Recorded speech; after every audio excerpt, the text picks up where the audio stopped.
लग्न ठरलं thanks to Marathi matrimony. लग्न म्हणजे मराठी मॅट्रिमनी, विश्वासाची 26 वर्ष, लाखो सुखी दाम्पत्य। डाउनलोड करा मराठी मॅट्रिमनी। नमस्कार, मी सेजल पुरवार। या बातमीपत्रात तुम्हा सर्वांचं स्वागत। पंतप्रधान नरेंद्र मोदींनी पेट्रोल आणि डिझेलचा वापर कमी करण्याचं आवाहन केलं। एक प्रकारे संकटाचा अलर्ट पंतप्रधान मोदींनी स्वतः दिला। आता लवकरच पेट्रोल आणि डिझेलच्या दरात वाढ होण्याची शक्यता आहे। तर राहुल गांधींनी मात्र नाकर्तेपणा म्हणत मोदींवरती टीका केली। पाहूयात। पेट्रोल डीजल का संयम से इस्तेमाल करना। साथियों, हमें पेट्रोल डीजल का उपयोग कम करना होगा। पंतप्रधान नरेंद्र मोदींनी पेट्रोल डिझेलचा वापर कमी करा असं आवाहन करतानाच मेट्रोचा वापर आणि वर्क फ्रॉम होमचा सल्ला दिला। अर्थात याकडे संकटाचा अलर्ट म्हणून पाहिलं जातंय। पेट्रोल डीजल का संयम से इस्तेमाल करना। साथियों, हमें पेट्रोल डीजल का उपयोग कम करना होगा। शहरों में जहां मेट्रो है वहां हम तय करें कि हम मेट्रो का ही उपयोग करेंगे। Work from home, online conferences, virtual meetings, इनको हमें फिर से प्राथमिकता देनी है। खाने के तेल का भी है, इसके आयात के लिए भी बहुत बड़ी मात्रा में हमें विदेशी मुद्रा खर्च करनी पड़ती है। मोदींच्या या आवाहनानंतर विरोधी पक्षनेते राहुल गांधींनी नाकर्तेपणा असल्याची टीका केली। मोदीजींनी देशाला त्याग करण्यास सांगितलं।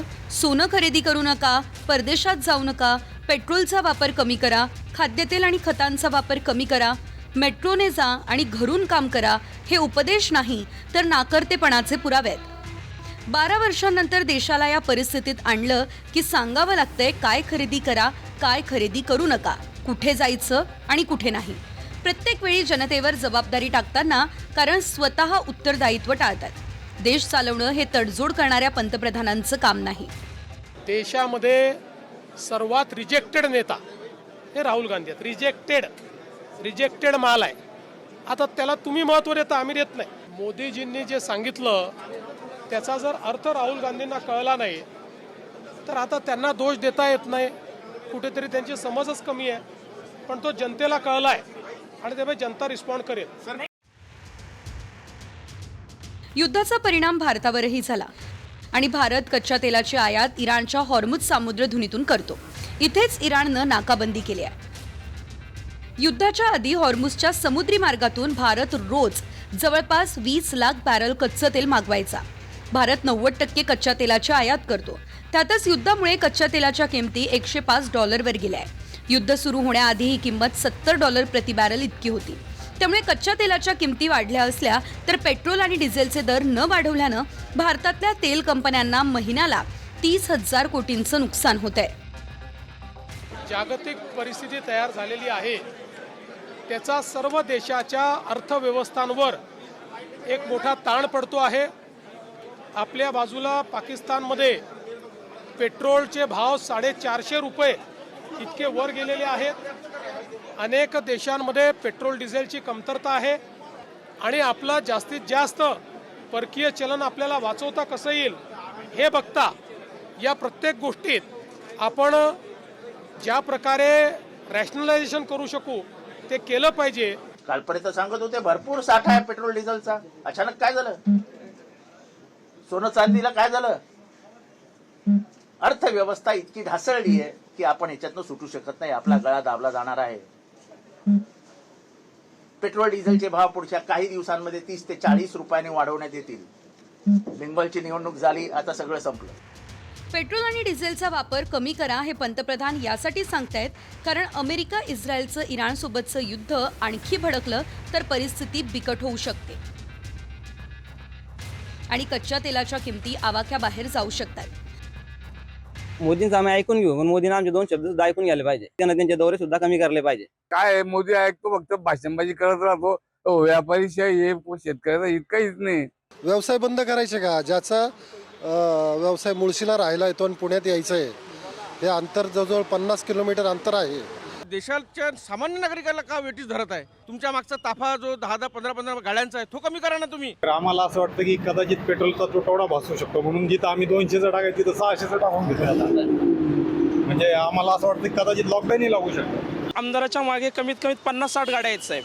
कालच त्यांनी बोलत होते आणि त्याच्या पाठीमागे जे गाड्याचा तापा होता आपण बघितलं. ते कुठंतरी सपशेल सरकार फेल ठरताना दिसतंय आणि ते झापण्यासाठीच असे कुठले तरी जुमला सांगण्याचं काम करतायत.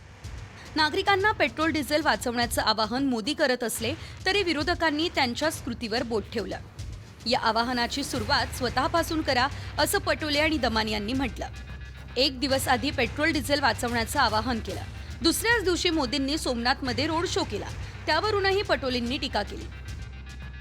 पण ते आणि त्यांचा पक्ष काय करतायत ह्याचा त्यांनी काहीच विचार करू नये. म्हणजे काल ते 3 ठिकाणी गेले, तेलंगणाला गेले, बेंगलोरला गेले आणि जामनगरला गेले. प्रत्येक ठिकाणी त्यांनी पब्लिक रॅलीज घेतल्या. आता ते स्वतः चार्टर्ड फ्लाईटने जातात. तिथे गेल्यानंतर 40-50 गाड्यांचा त्यांचा ताफा असतो.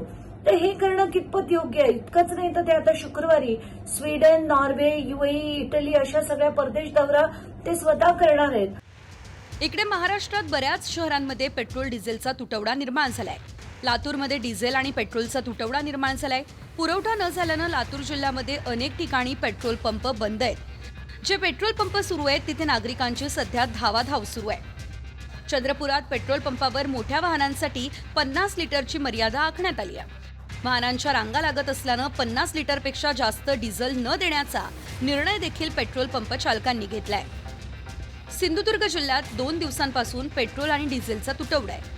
कणकवलीमध्येही वाहनांच्या लांबच लांब रांगा दिसत आहेत. परळीमध्ये CNG पंपावर भर उन्हात CNG भरण्यासाठी गाड्यांच्या रांगा लागल्यात.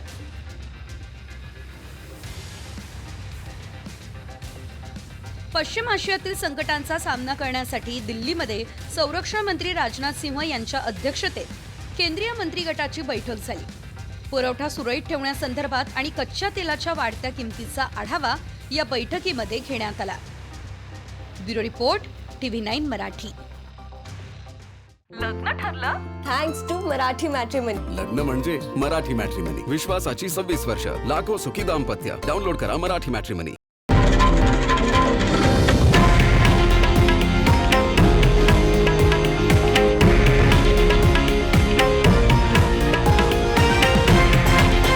हे आहे देशातील नंबर 1 न्यूज नेटवर्क आणि आपण पाहत आहात TV9 मराठी, एकमेव.